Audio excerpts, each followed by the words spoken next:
Vou passar a palavra agora para a nossa moderadora Natuza, que dispensa apresentações, jornalista da Globo News, tem uma carreira de muitos, muitos anos no jornalismo no Brasil, uma referência, e eu vou deixar ela fazer a apresentação do painel.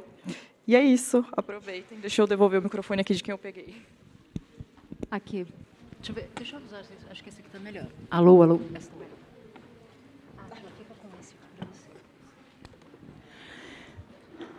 Bom, pessoal, sejam todos bem-vindos, sejam todas bem-vindas. Um prazer estar aqui com a deputada Tabata Amaral, com o querido cientista político Átila Roque, com o ministro Barroso, e num momento tão crucial. Eu não sei como era ser jornalista no período da ditadura.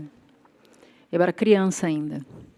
Mas eu sei como é ser jornalista neste momento. E é uma das coisas mais difíceis que eu enfrentei em toda a minha vida, não é nem na minha carreira, em toda a minha vida. Tabata, assim como eu, e mulheres jornalistas, somos mais atacadas do que a média nas redes sociais. Está ali a Mariana, que não me deixa mentir. E os tempos não são fáceis e a gente está no meio de uma eleição. E acho que vale a pena a gente sondar, fazer um bom diagnóstico, o ministro Barroso vai fazer uma introdução sobre isso, mas sondar o futuro também, o futuro da nossa democracia. Então, ministro Barroso, a palavra é sua. Faça as honras da casa.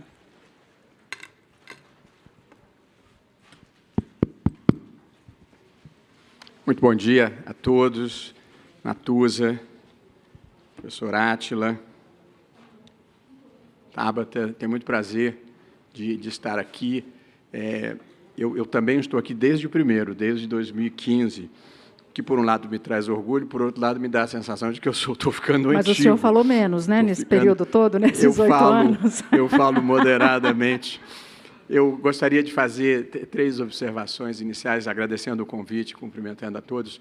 Primeiro, eu sou um ator institucional, eu não sou um ator político. Portanto, o meu papel é cuidar de defender as instituições e de defender a democracia sem exibir preferências políticas.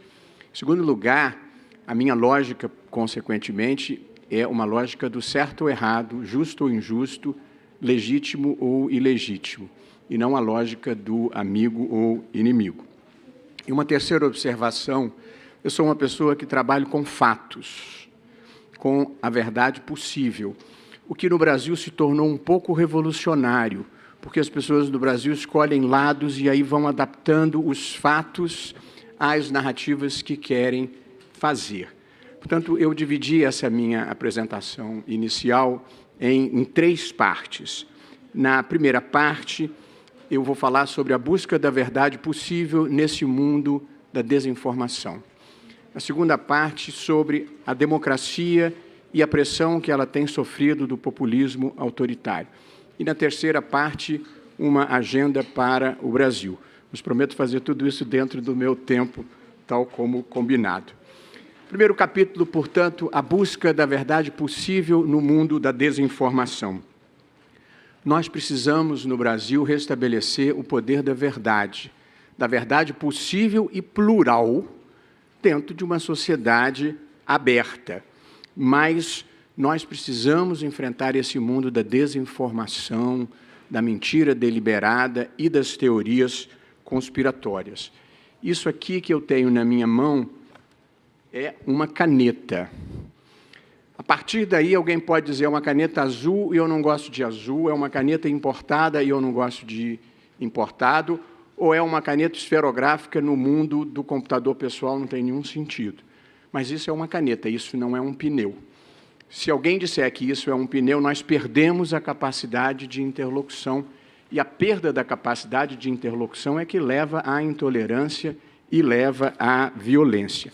E, portanto, a minha primeira ideia nesse tema, instigando a democracia, é nós fazermos um esforço para trabalharmos com a verdade possível e, a partir daí, cada um ter a sua interpretação.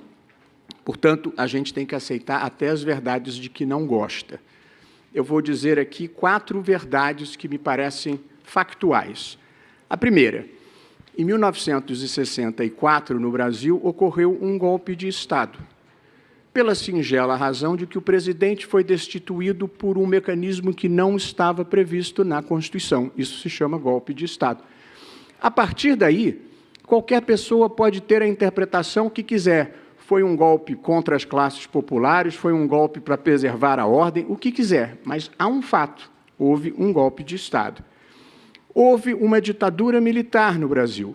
Houve fechamento do Congresso, houve cassação de mandatos, houve aposentadoria compulsória de professores, houve pessoas que tiveram que ir para o exílio, houve tortura e houve censura. Tudo isso são coisas que só acontecem em ditaduras.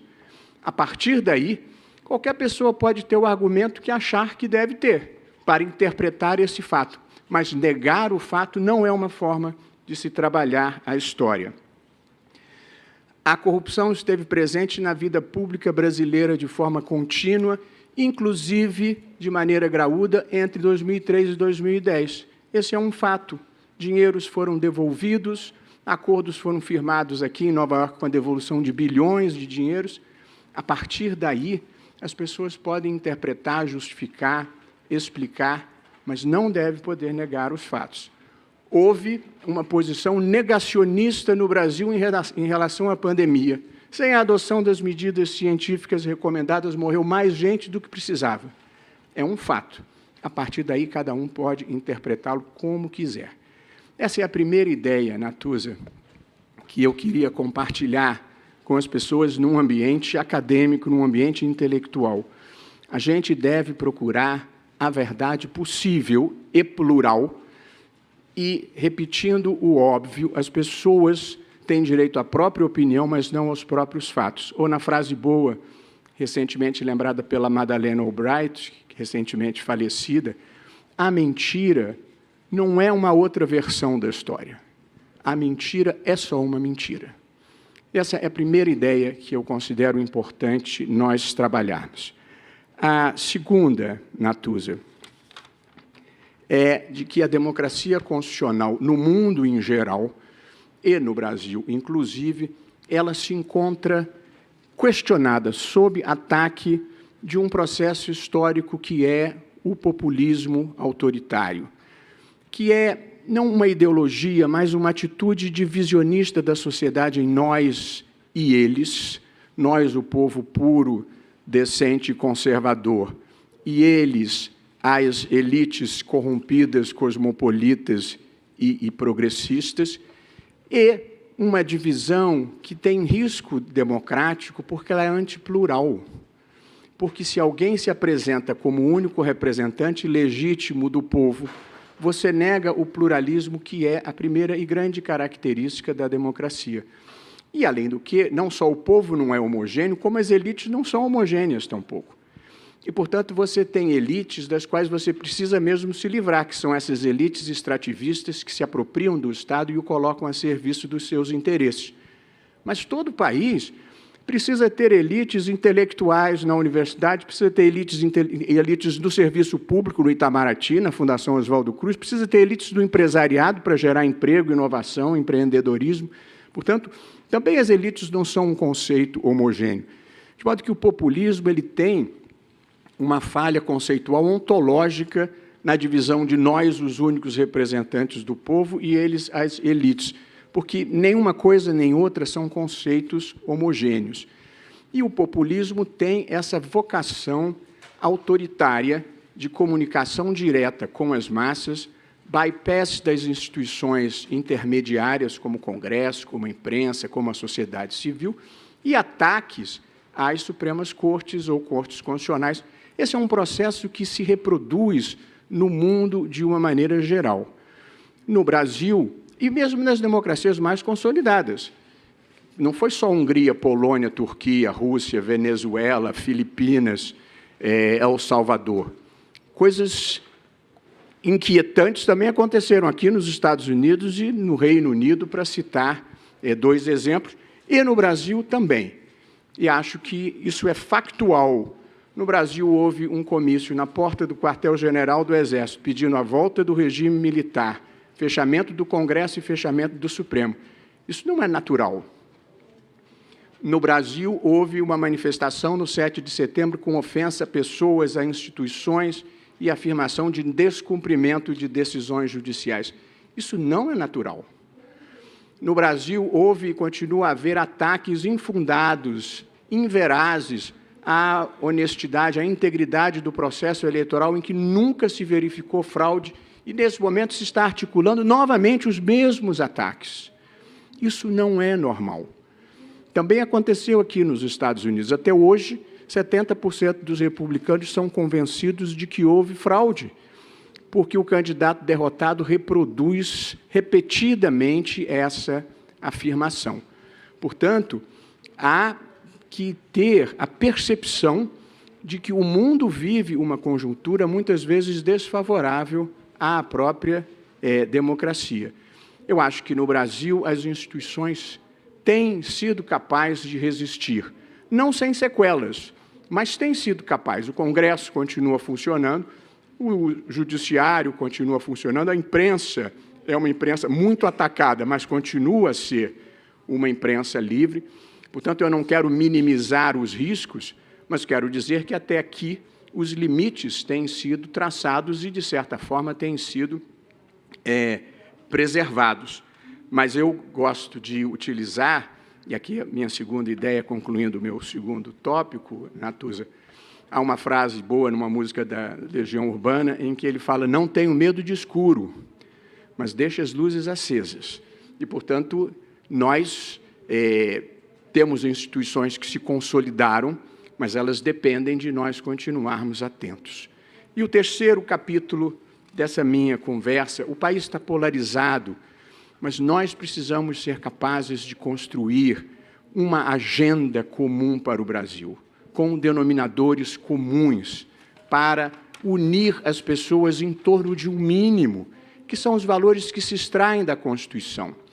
A partir desses valores mínimos, as pessoas podem ser mais liberais, mais conservadoras, mais progressistas, mas o que faz um país é um conjunto de ideias e de valores que nos unem e nos fazem trabalhar conjuntamente para realizá-los. Portanto, a minha agenda para o Brasil, eu identificaria genericamente 3 itens e, em seguida, vou procurar detalhá-los e, em seguida, concluir. A minha agenda para o Brasil, ela passa por 3 eixos: integridade, enfrentamento à pobreza extrema e às desigualdades injustas e desenvolvimento sustentável. Integridade, a minha ideia, é baseada em 2 regras elementares: no espaço público, não desviar dinheiro; no espaço privado, não passar os outros para trás. É simples, mas é altamente revolucionário. Nenhum país se torna desenvolvido sem elevar os seus padrões de ética pública e de ética privada, e nós precisamos ter isso em linha de conta. O desenvolvimento sustentável passa por crescimento econômico, não se enfrenta a pobreza sem crescimento econômico, passa por justiça social, que é um modelo distributista melhor, que vou falar em seguida, e passa por preservação ambiental, com a ideia de se criar uma bioeconomia sustentável. Esses são os 3 itens: integridade, enfrentamento à pobreza extrema e desenvolvimento sustentável, que eu detalhei nesses 5 minutos que me faltam, nos seguintes itens.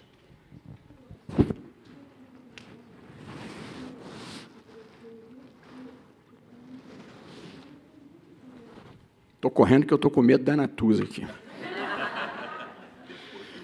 Item central da minha agenda: educação básica. Eu gosto de repetir isso à saciedade. Há 60 anos atrás, o Brasil tinha 2,5 vezes a renda, o PIB per capita da Coreia do Sul. Hoje, o Brasil tem 1/3 do PIB per capita da Coreia do Sul. A primeira coisa a fazer é reconhecer que nós erramos muito nesses últimos 60 anos, e eu colocaria no topo da lista o tratamento inadequado e insuficiente à educação básica, e a deficiência na educação, Tabata certamente vai falar sobre isso, leva a vidas menos iluminadas, trabalhadores menos produtivos e elites menos capacitadas a resolverem os problemas do país. Os problemas da educação brasileira, Renan teve ontem aqui, são não alfabetização da criança na idade certa, evasão escolar no ensino médio e déficit de aprendizado. A criança termina o fundamental e o médio não aprendeu o que tinha que aprender, além da baixa atratividade da carreira de professor.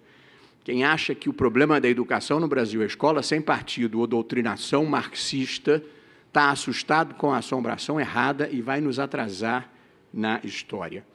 O segundo item de uma agenda para o Brasil é a questão racial. Não há como falar em enfrentamento à pobreza, à desigualdade e em desenvolvimento sustentável sem enfrentar a questão racial, pela dívida histórica que nós temos pela escravização, pela maneira como se deu a abolição sem integração, por um racismo estrutural que manteve a subalternidade, pela necessidade de se criarem exemplos, símbolos de sucesso negros, como dizia o Gilson ontem aqui, para que a inspiração seja o juiz, o CEO e não o traficante da região. Em terceiro lugar, nós precisamos, estou correndo, de um sistema tributário que não seja regressivo. Está todo mundo muito preocupado e com razão, o sistema tributário brasileiro é o mais complexo do mundo, mas isso não é uma hipérbole, isso é um fato documentado pelo Banco Mundial. Compliance tributário no Brasil leva 10 vezes mais tempo do que o de qualquer outro lugar do mundo. Mas esse não é o maior problema, embora seja grave. É que é um sistema concentrador de renda, com ênfase em impostos sobre consumo, que eu e o garçom que me atende no Supremo pagamos exatamente o mesmo imposto, e uma subtributação de renda e de capital. E, portanto, se nós não mexermos nisso, que significa cortar na pele da elite brasileira e, portanto, de todos nós, nós vamos continuar com um país em que eu fui advogado 30 anos e eu pagava menos imposto de renda do que a minha secretária. Esse é o Brasil. É um país em que o dono paga menos imposto do que o empregado. Proteção da Amazônia aqui, homenagem devida e merecida ao professor Carlos Nobre, que é a grande inspiração de todos nós, minha inclusive, nessa matéria. A Amazônia, ela serve ao mundo e ao Brasil pela sua biodiversidade, pela regulação do clima, pelo ciclo da água. Todo o país, toda a América do Sul depende da Amazônia e, portanto, nós precisamos enfrentar, a Ilona está aqui, os crimes ambientais, desmatamento, extração ilegal de madeira, mineração ilegal, grilagem de terra, invasão de terras indígenas, e precisamos criar uma economia sustentável para os 23, 25 milhões de pessoas que vivem na região, a ideia de uma bioeconomia, indústria 4.0. A minha proposta, que tenho repetido, o mundo todo está preocupado com a Amazônia, então vamos trazer os grandes ambientalistas, os grandes empreendedores, os grandes cientistas, e vamos pensar coletivamente qual é, sem sacrifício da soberania nacional, qual os projetos possíveis que nós temos para a Amazônia. Alguns autores falam, vamos pensar um vale de silício verde, e, portanto, nós precisamos ter projetos que deem alternativa de vida às pessoas daquela região, para que elas não precisem, eventualmente, de práticas predatórias. Eu li, certa vez, quando morava aqui nos Estados Unidos, que George Washington Natuza fez o menor discurso de posse na presidência dos Estados Unidos, com 130 palavras, e que William Harrison fez o maior discurso, com mais de 8.000 palavras pronunciadas numa noite fria e de tempestade em Washington, onde as posses são em janeiro, inverno alto e ao tempo. William Harrison morreu 30 dias depois de uma pneumonia gravíssima que ele contraiu naquela noite. E eu considero que essa é a maldição que recai sobre os oradores que falam além do seu tempo. Portanto, eu vou parar nesse ponto aqui para dizer que a minha agenda ainda inclui habitação popular, saneamento básico, mobilidade urbana, infraestrutura e cultura, mas fica para a gente conversar ao longo do tempo, e a tudo isso se soma. Nós nunca precisamos tanto no Brasil um choque de civilidade e de humanismo. Muito obrigado. Obrigada, ministro. O ministro Barroso citou um trecho da música do Legião Urbana, não tenho medo do escuro, mas deixe as luzes acesas. E eu queria dizer que eu tenho medo do escuro. Tenho mesmo. Esse debate aqui não é um debate qualquer. E a imprensa funciona como um interruptor para acender a luz. E aí, Átila, eu me lembrei do poema do Eduardo Alves da Costa. E eu vou declamar esse poema, porque eu quero te perguntar sobre o medo, justamente sobre o medo. Na primeira noite, eles se aproximam e roubam uma flor do nosso jardim.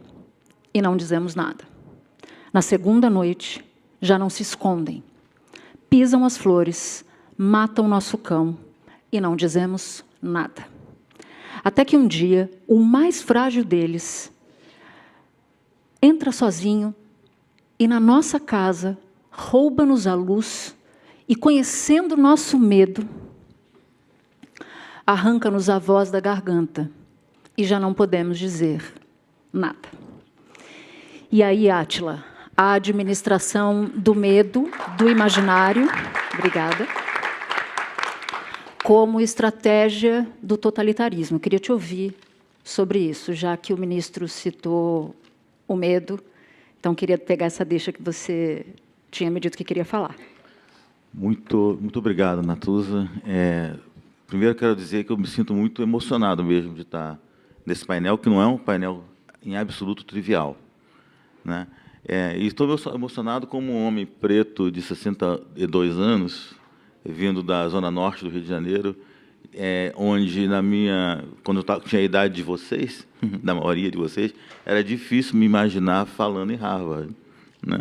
Então, isso me dá uma emoção e também uma esperança, porque eu acho que não será assim no futuro, né? Eu acho que teremos muito mais homens pretos de 62 anos ocupando lugares de poder, né, à frente de uma grande fundação, como eu estou hoje, e também falando em Harvard e em muitos outros lugares. Então, isso me dá uma centelha de esperança, apesar de eu também estar morrendo de medo das trevas que tomam conta cada vez mais do nosso mundo.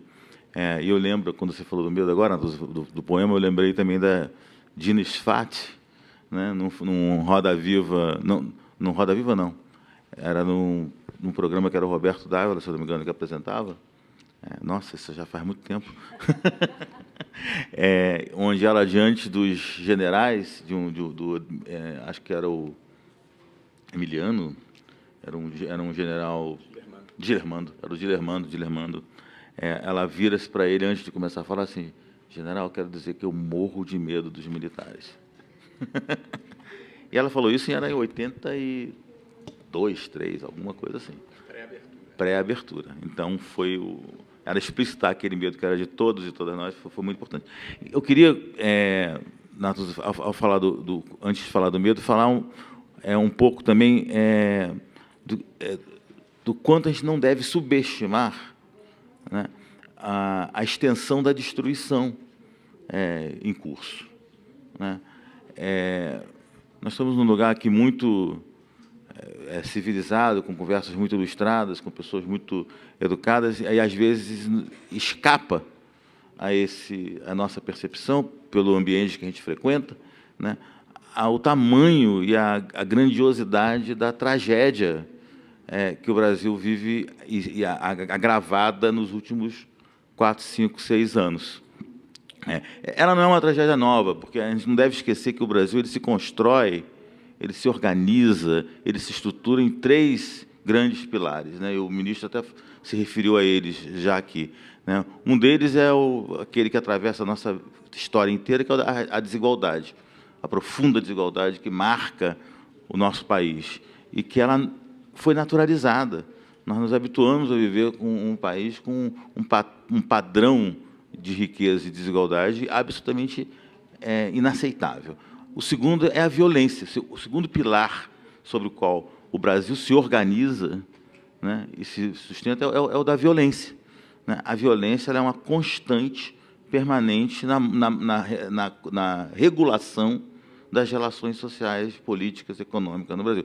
Não é uma aberração, não é uma coisa fora da curva, não é uma distorção do sistema, né? Ela faz parte do sistema, assim como a terceira dimensão, que é o racismo, né? O racismo ele é componente essencial para estabelecer aqueles que devem ser ou não reconhecidos na sua humanidade, reconhecidos nos seus direitos, reconhecidos na sua dor, né? A combinação desses três elementos semeou, e a manutenção desses elementos semeou que nós estejamos hoje no momento em que as paixões, as piores paixões, né? Eu acho que hoje aqui nós tivemos um exemplo nessa conversa, e em outras conversas na nossa conferência, do que nós temos de melhor, né? Alguém falava no jantar de boas-vindas que a gente tem que saber alimentar o bom. Nós temos dois lobos, né? Um lobo, né, que quer nos comer, destruir o outro. Então, qual o lobo que a gente... Esse é o lobo que a gente quer alimentar, né? Mas nós não devemos esquecer que o lobo que vem engordando é aquele que se alimenta do terror, do medo. E de nós. Né? E que admitir que tem sido... E aí talvez essa seja a parte mais difícil para a gente olhar de frente, é a verdade que o Brasil não gosta de encarar, com a nossa cumplicidade, ativa ou passiva, cúmplice ou simplesmente submissa, ou simplesmente porque nós não somos aqueles que estamos na ponta sofrendo esse medo. E esse medo ele é exercido através da violência constante, do racismo e da degradação da política. É absolutamente inacreditável, se bem que talvez não seja tão inacreditável, que nós temos visto ao longo desses últimos anos, visto e ouvido tudo que nós ouvimos, e isso não tenha causado um estupor e um levante generalizado em defesa da civilidade. Só para concluir o que eu quero dizer também como a nossa cumplicidade, o nosso silêncio e a nossa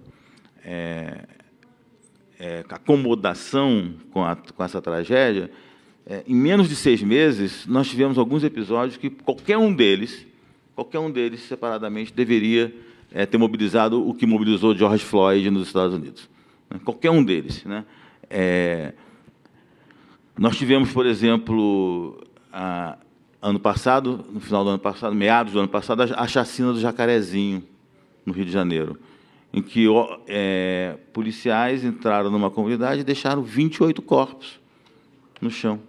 Simplesmente assim, e com descrições. Por favor, acho que vocês devem ir olhar isso, porque a gente normalmente não tem ideia do que isso significa para aquelas pessoas, para aquela comunidade, para aquelas mães, para aqueles jovens, né? Então, isso um exemplo não gerou uma comoção. No final do ano passado, policiais entraram na comunidade de Salgueiro, em São Gonçalo, né, e mataram 8 pessoas e jogaram no mangue, no valão. Os próprios ficaram lá, e os próprios parentes, mães, primos, irmãos, namoradas, foram os que tiveram que tirar do valão os corpos dos seus entes queridos. Isso é de uma violência, isso é de uma brutalidade, isso é de uma enormidade. A gente se choca com as cenas agora da guerra, e é para se chocar mesmo, mas isso aconteceu no Brasil, né? Assim como aconteceu no Brasil, essa semana que passou, de novo, um jovem de 17 anos, Cauã, foi baleado pela polícia e jogado no rio, o seu corpo, saindo de uma atividade social. Um jovem que não tinha absolutamente nada, foi executado, né, e jogado no rio. De novo, os moradores tiveram que tirar o seu corpo do rio. E para terminar, a gente podia sair dando exemplos e exemplos, né? O Moisés morto a paulada, os jovens, as crianças de Yanomami puxadas pela draga, o menino de 9 anos em Pernambuco, na Zona da Mata, morto por pistoleiro embaixo da cama. Então, assim, nós estamos sendo, antes de perder a política, nós estamos perdendo a humanidade. A degradação da política foi precedida por uma profunda desumanização do Brasil. Em qualquer caminho de fortalecimento das instituições vai ter que passar por um enfrentamento de uma verdade, né, que é nosso lugar em autorizar, permitir esse grau de desumanização. Esse é um bom ponto mesmo.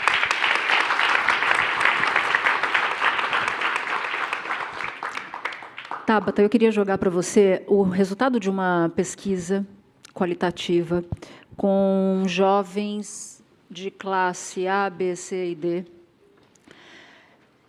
Jovens eleitores de Bolsonaro, de Lula, de nenhum dos dois, portanto, com outros candidatos ou indecisos, e jovens que decididamente não vão votar. E a conclusão ela é aterradora, e tem a ver com democracia. Olha só, os jovens defendem o voto, mas de forma muito superficial. É a primeira conclusão dessa pesquisa. A outra, os mais apáticos e desinteressados por políticas são os mais seduzidos pelo discurso da corrupção generalizada. Outro ponto, o conceito de democracia, e aí é o que me dói muito no coração, o conceito de democracia está esvaziado no conteúdo coletivo, um ponto que o Átila acabou de citar. Muitos associam apenas o direito ao voto. É assustador que o jovem, no Brasil, ache que a democracia se reduz ao direito ao voto. E alguns outros, porque eu quero te ouvir sobre isso. Eles se informam sobre política de forma online pelos portais de informação e pelas redes sociais. Reconhecem que há muita fake news e que a política é um campo de batalha. Consomem muita opinião sobre política de influenciadores digitais, mesmo sabendo que nem sempre são confiáveis. Consideram a forma da comunicação política tradicional velha, desatualizada, e eles não se enxergam na política, eles não se enxergam, eles acham que os políticos não falam com eles, não falam para eles. E aí vem um outro ponto, e derradeiro já, que eles relataram terem passado por problemas de saúde mental durante a pandemia, com casos de depressão e ansiedade, e disseram que durante a pandemia aprenderam muito pouco na escola e se ressentem, olha isso, de a escola não ser palco para debates políticos. Acusam que os professores se autocensuram para não falarem de política. A ideia de escola sem partido acabou com o debate político nas escolas. Os professores têm medo de ser demitidos, têm medo de ser cancelados, e eles não falam, nem a favor, nem contra, eles não falam mais.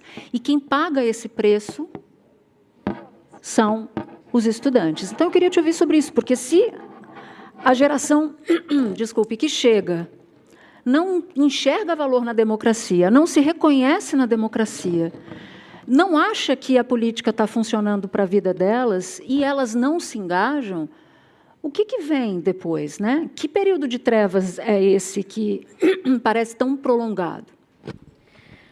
Muitas perguntas muito complexas. Boa tarde, pessoal.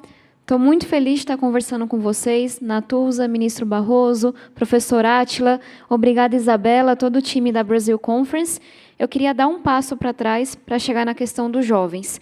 Eu tenho muito orgulho de ser do time que organizou a primeira Brasil Conference em 2015. Em 2015, a Brasil Conference surgiu também como um lugar de celebração, de diálogo sobre os 30 anos da democracia brasileira. E se a gente tivesse esse painel lá em 2015, eu tenho certeza que o tema seria muito mais próximo de como que a gente faz para aprofundar a democracia do que como que a gente faz para salvar a democracia. Eu acho que é importante, sim, que a gente trate de alguns temas com leveza, que a gente saiba dar risada, porque o riso também é uma arma, também faz falta, mas eu sinto falta da gente encarar, como o professor Átila trouxe, a destruição que está acontecendo no Brasil e o tamanho do risco que as eleições desse ano representam. E aí eu fui lembrada hoje pelo Denis sobre a ameaça que o mundo está vivendo.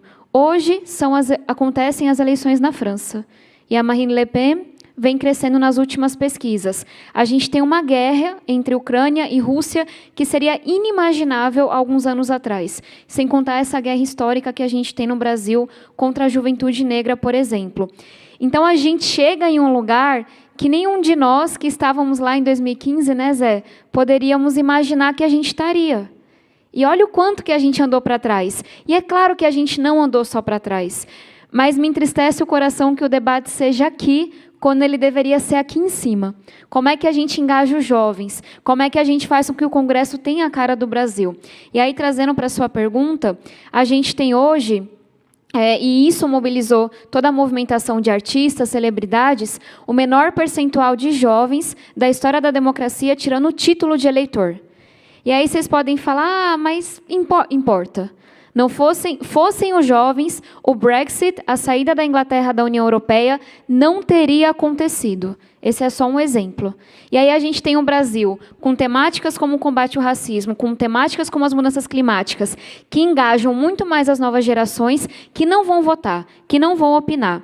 E aí eu queria ir para um lugar que talvez não seja óbvio, que...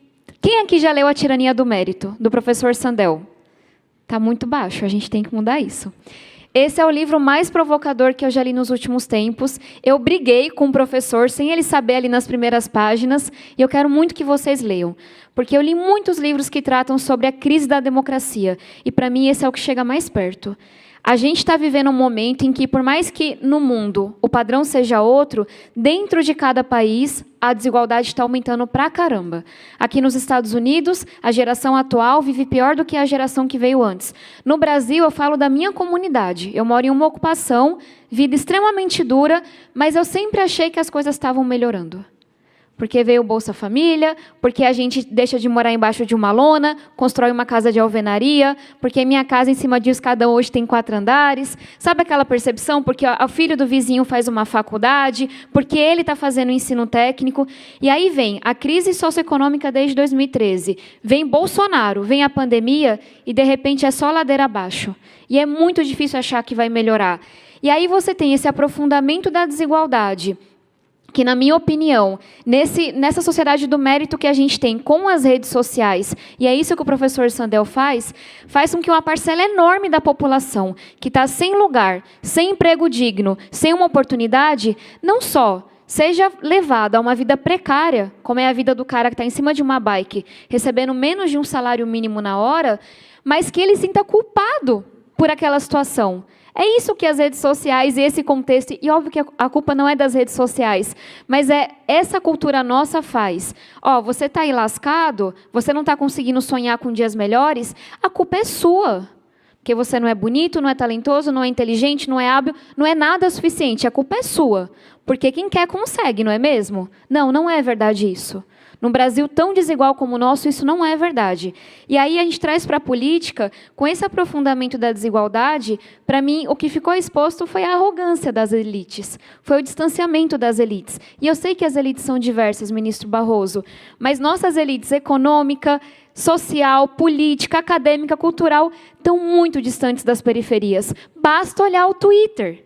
Eu queria muito convidar vocês a fazerem uma agenda de rua na periferia comigo. A minha interação com as pessoas não tem nada a ver com o Twitter, graças ao bom Deus. A vida real é muito melhor. Mas por quê? Porque a esquerda e a direita, é claro que é uma parcela, mas é uma parcela muito importante e muito presente na mídia. Ela trata de temas que não importam para minha mãe, que não importam para minha vizinha, que não dialogam com as juventudes. E aí essas pessoas vão olhar e vão falar, é claro que vocês não me representam. E aí, caminhando para a conclusão, quando vem alguém como Trump, como vem alguém como Bolsonaro, que foi rejeitado por essas elites intelectualizadas, vai falar, eu te entendo, eles também me desprezaram. Eles também falaram que eu era errado. Eles também jogaram a culpa em mim. Eu entendo o que você está vivendo. E aí entra esse nós contra eles, dessas elites, que fizeram com que quem não deu certo, entre aspas, se sentisse culpado pelo seu destino. E isso talvez seja o maior crime que a gente está cometendo. E aí, como é que a gente resolve, né? Porque não adianta só mapear o problema. Eu gosto muito de falar de um tal de diploma de realidade. Eu sou a pessoa que mais valoriza a educação no mundo, da minha perspectiva, porque eu não estaria aqui. Eu não sei nem se eu teria terminado o ensino médio e não fosse educação. Agora, faz falta no Congresso dialogar com quem sentou numa carteira de uma escola pública, mesmo dentro da bancada da educação. Faz falta debater com quem tem a carteirinha do SUS e o bilhete único na carteira. E aí, no meu mandato, eu vejo o quanto que, mesmo o combate à pobreza menstrual, e eu tenho um orgulho danado dessa luta, que fez com que em cada escola municipal e estadual de São Paulo, a gente tenha um pacote de absorvente para a menina que precisa. Olha isso. Obrigada. A gente está falando de um problema que faz com que de cada 4 meninas, uma falte às aulas. É 1 mês e meio de aula por ano a menos. Mas não tinha mulher pobre fazendo esse tipo de debate. Então, falta esse diploma de realidade. Eu não consigo não falar de representatividade. Eu não acho que, enquanto o Congresso for tão branco, tão masculino, tão rico, esse tipo de coisa que importa para o povo vai aparecer. E eu não tenho nada contra homens brancos ricos. Eles têm o seu lugar na política também, mas as mulheres, os negros, LGBT, periféricos, precisam estar lá, porque é muito natural você debater o que te dói. Na minha casa, a Sabesp corta água às 8 horas da noite. E aí, quando eu vou para uma reunião e alguém me diz que aquele relato é mentiroso, eu vou lhe contar para essa pessoa, como eu contei que no último sábado eu tomei banho de caneco. Isso é inimaginável no Itaim ou nos Jardins. Então, faz falta essa realidade na política. E aí, para poder finalizar, a gente precisa retomar a confiança das pessoas nas instituições, na política, e isso passa pelos jovens também. Convencê-los de que há opção.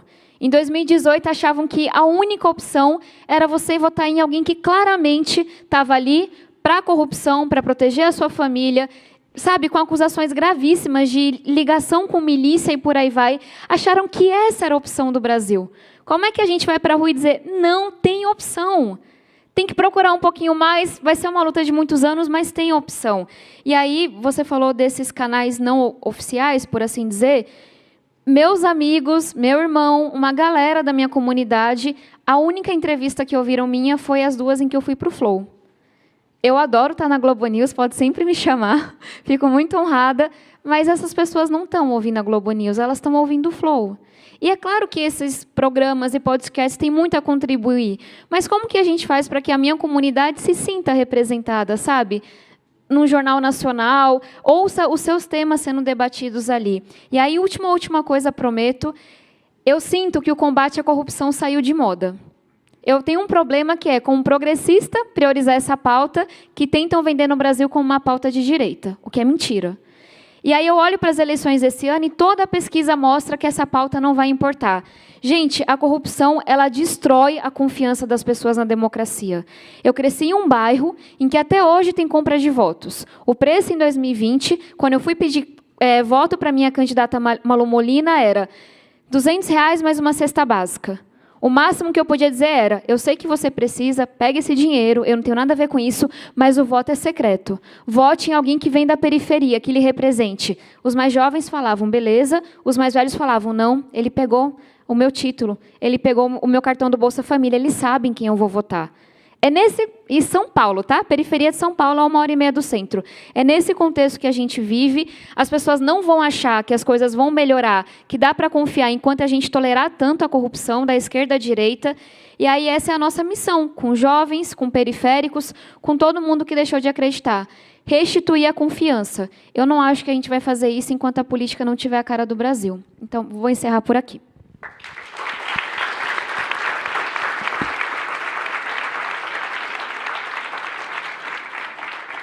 Bom, como a gente já está com um tempo quase estourando, ao invés de fazer perguntas para vocês, eu queria que vocês se provocassem aqui, a partir do que cada um falou, do que acha que vale a pena complementar, já que a gente tem 5 minutos pela frente. Já que eu falei primeiro, agora deixa eu falar por último. Tá bom. Professora Átila. Depois eu tenho uma pergunta para eles. Então, deixa a Tabata fazer a pergunta. Pode fazer, Tabata. É uma pergunta que vem de um lugar muito sincero. 2 perguntas conectadas. Primeiro, eu tenho vários processos que estão transcorrendo de pessoas que me ameaçaram de morte, incitaram a violência contra mim, publicaram fake news sobre mim. O primeiro processo que teve uma conclusão foi mês passado, depois de 3 anos. Essa pessoa publicou 40 vídeos sobre mim incitando violência, espalhando fake news, me ofendendo, sexualizando imagens minhas, tem mais de 500 mil de seguidores e agora vai pagar uma multa e retirar os vídeos, 3 anos depois. As eleições duram 45 dias. E aí eu queria muito ouvir o ministro sobre isso. Como é que a gente vai fazer isso nesse ano? 45 dias, fake news comendo solta, para usar o português bem claro. Eu não acho que a gente vai fazer isso sem uma responsabilização das plataformas. E eu queria ouvi-los. E aí eu queria uma pergunta ao professor Átila. Fiquem à vontade, caso não dê para responder, mas eu estou muito preocupada com as eleições desse ano. Para mim, não é óbvio que a gente já derrotou Bolsonaro. Para mim, essa arrogância, essa falta de diálogo de vários setores podem entregar o poder para o Bolsonaro. E, como a Natuza, eu morro de medo do que vai acontecer. Vai ficar muito mais violento para o ativista, para as instituições, para o jornalista sério, para a política que tenta fazer um trabalho sério e diferenciado, porque as ameaças que a gente recebe só vão piorar. E o Brasil é um país extremamente violento para quem se coloca diante desses interesses. Então, queria ouvi-los. A Natuza me perguntou, eu não sabia responder. Se o Bolsonaro perder, a gente vai dar conta de... E se houver alguma coisa como o Capitólio... Se ele ganhar, a gente vai fazer o quê? Eu sei que eu vou para a luta, mas eu vou morrendo de medo do que vai acontecer. E, enfim. Ministro Barroso, quer responder ou eu posso passar para o Átila? Mas o senhor vai responder sobre a agilidade da justiça, que eu não vou deixar passar, não. Tá. Tabata. Primeira instância? Eu também morro de medo. E eu acho que o nosso medo tem que gerar, tem que provocar a nossa imaginação. Talvez esse seja a coisa mais importante hoje, e no que você trouxe sobre a representatividade e a novas vozes nos espaços de poder. Só uma coisa, a gente tem bem pouco tempo, tá? Tá. A nossa saída vai ser reagir ao ataque que está se fazendo com a nossa capacidade de imaginar o futuro, de se enxergar no futuro com a cara que o Brasil tem. E a única maneira que a gente tem de fazer isso é aquele primeiro painel, o painel que nós tivemos aqui com os embaixadores. A gente precisa trazer para o Congresso, para o Judiciário, para os espaços de poder, para os lugares de participação, onde está se discutindo política, as vozes das periferias, dos negros, dos indígenas, das meninas, das mulheres, das pessoas trans. É ali que está a fonte para a gente revigorar a nossa imaginação de país e de democracia. Nós não estamos fazendo isso. Os espaços institucionais, os espaços formais da política, os partidos, boa parte das organizações da sociedade civil, infelizmente, não estão fazendo isso. Eu acho que esse é um desafio de médio e longo prazo que vai para além da eleição. Em relação à eleição, é isso. Eu acho que a gente tem que fazer o que puder, né, para interromper a destruição, e a luta vai seguir dependendo do cenário, de uma maneira ou de outra, com mais ou menor risco, com mais ou menos medo, né? Mas é o que temos. Mas só objetivamente, professor Átila, se o Bolsonaro ganha, qual é o futuro que o senhor vislumbra? Na hipótese do presidente ser reeleito, e essa hipótese ainda não está resolvida, né? Ele pode ser reeleito e tem força para se reeleger. A pergunta que vai estar dada para as instituições, todas elas, privadas e públicas, na sua capacidade de seguir resistindo, porque os ataques vão se aprofundar. Então, a pergunta teremos condições, teremos força coletiva para resistir aos ataques que virão com muito mais força? Eu não sei a resposta. Eu acho que nós resistimos de maneira heróica. O ministro, como presidente do Supremo Tribunal Eleitoral, mostrou uma enorme capacidade, mas essas instituições solitárias não são capazes de segurar a onda. Então, vai depender disso. O que eu não tenho dúvida é que os ataques serão muito piores do que nós vimos até agora. Ministro, sobre a agilidade da justiça brasileira de responder às fake news, né, contra pessoas, contra candidatos, contra futuros representantes públicos. Primeiro, eu só queria recolocar um pouco o tom, assim, em geral, do nosso painel. Tem uma frase boa do James Tobin, que venceu o Prêmio Nobel da Economia americano, que ele dizia assim: o otimismo não funciona. Nada documenta que ele faça a vida ficar melhor. Mas o pessimismo funciona. Ele faz a vida ficar pior. Portanto, a gente tem que ter um olhar construtivo. Assim, eu não sou como o personagem de uma história que meu amigo Carlos Aires gosta de contar. O sujeito foi ao médico, e o médico disse: eu tenho uma notícia ruim para te dar. Tem uma ruim e tem outra pior. Ele falou: me dá a ruim primeiro. Você só tem 24 horas de vida. Eu disse: pô, mas o que pode ser pior que isso? Estou para lhe falar desde ontem. Nós, então, olhando assim, de uma forma menos... Porque é claro que a gente na vida tem medos, porque isso é humano e é uma forma de prevenção. Mas a gente tem que ter um cuidado na vida para que os nossos medos não se transformem em profecias autorrealizáveis. E, portanto, se você fica obsessivamente remoendo um perigo, você acaba inconscientemente conspirando para ele acontecer. Portanto, eu acho que há riscos, mas não está na iminência de tudo desabar. E, portanto, a gente tem que continuar firme e ter medo do próprio medo. Mas vai desabando aos poucos. E, portanto, né, ministro? Sim e não. Quer dizer, o Supremo tomou decisões importantes e foram cumpridas. Então, a gente liberou o Fundo Clima, o dinheiro do Fundo Clima chegou lá. O Supremo determinou que o Conselho das Crianças tivesse representante da sociedade civil, tem lá. Portanto, as decisões não estão sendo descumpridas. O Congresso derruba veto, derruba medida provisória e está funcionando. Eu não gostaria de ter uma narrativa de que está tudo desmoronando. É preciso ter uma compreensão crítica de que há coisas ruins acontecendo, mas é preciso não supervalorizar o inimigo. Nós somos muito poderosos, nós somos a democracia, nós é que somos os poderes do bem. Nós é que ajudamos a empurrar a história na direção certa.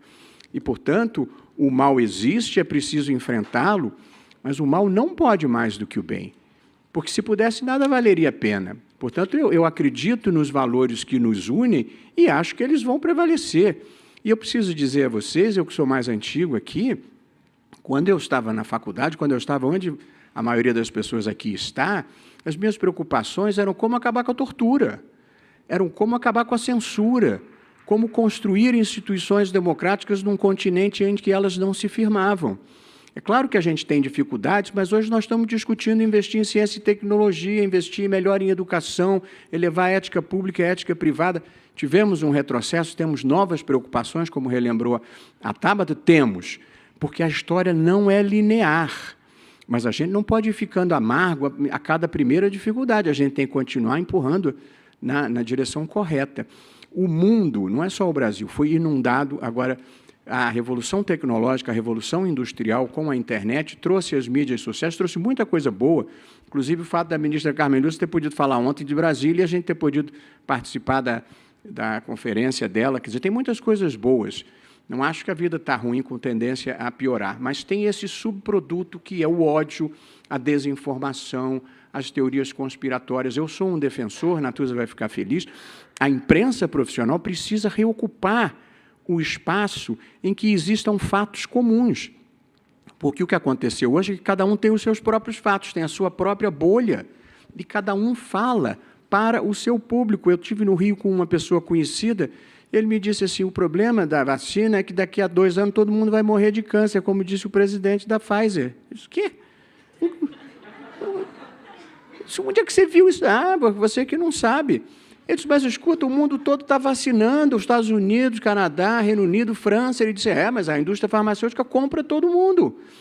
Portanto, ele vivia num mundo informacional completamente diferente do meu. Se a gente não criar um espaço comum de fatos, a partir do qual as pessoas vão ter opiniões, nós vamos nos perder na história.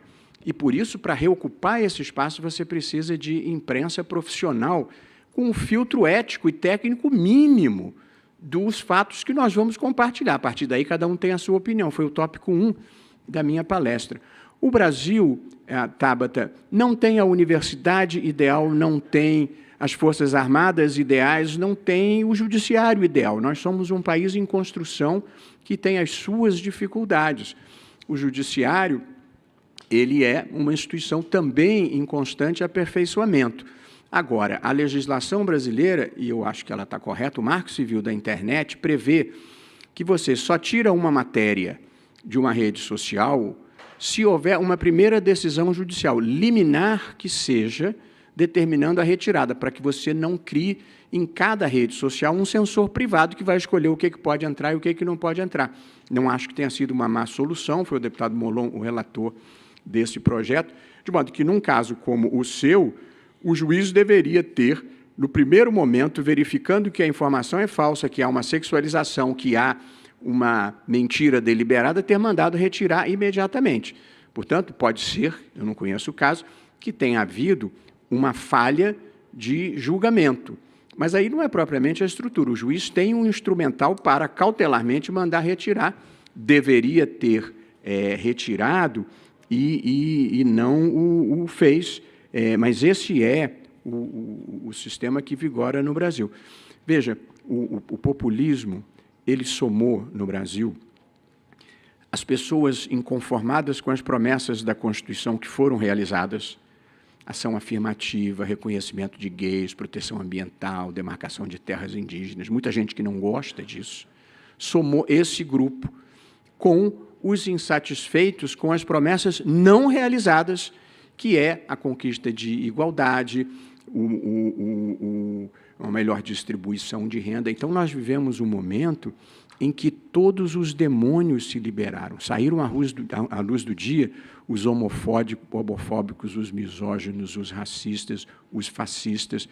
É preciso enfrentá-los, mas sem a sensação de que nós perdemos, porque a causa das mulheres, a causa do meio ambiente, a causa da igualdade racial, a causa da proteção indígena, essas não são causas progressistas, essas são as causas da humanidade.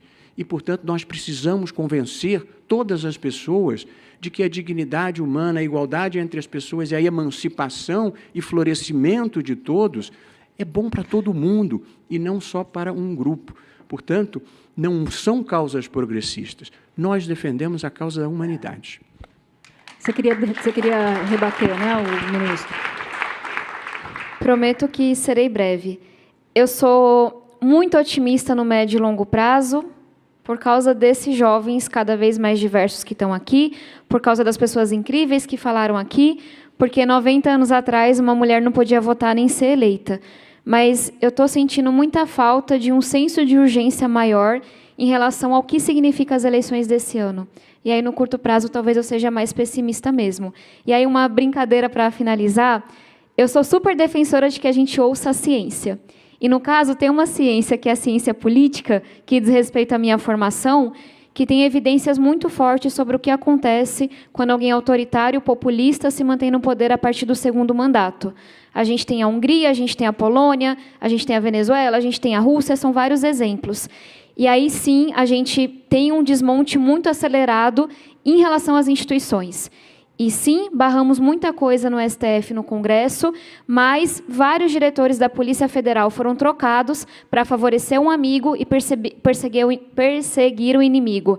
O IBAMA teve várias interferências porque essa pauta não interessava ao governo. E aí, para mim, é muito importante que quem se coloca do lado da democracia tenha o compromisso que eu tenho de ter estado, estar e sempre estar no futuro do lado oposto ao de qualquer projeto autoritário, que é o projeto do Bolsonaro nesse momento. Professora Átila, quer complementar? Só para concluir? Não, só mais uma vez agradecer e aproveitando que a gente está em Howard, ou melhor, em Harvard, né? Lembrar dos dementadores, aqueles seres que puxam, né? Que puxam tudo de bom e belo que tem dentro de nós, e a maneira de resistir a eles é resgatar os pensamentos felizes e as boas lembranças. Eu acho que as nossas boas lembranças estão na luta, né? Está em tudo que a gente conquistou ao longo desses 40, 30 anos, né? Que precisa ser valorizado, reconhecido e trazido nesse momento. E aí, especialmente, aquela luta das periferias, das mulheres, dos povos indígenas, né? Acho que esses são aqueles que mais nos inspiram contra os dementadores. Então, pensamentos felizes, foco nos nossos princípios e não vamos desistir. O ministro está certo nisso.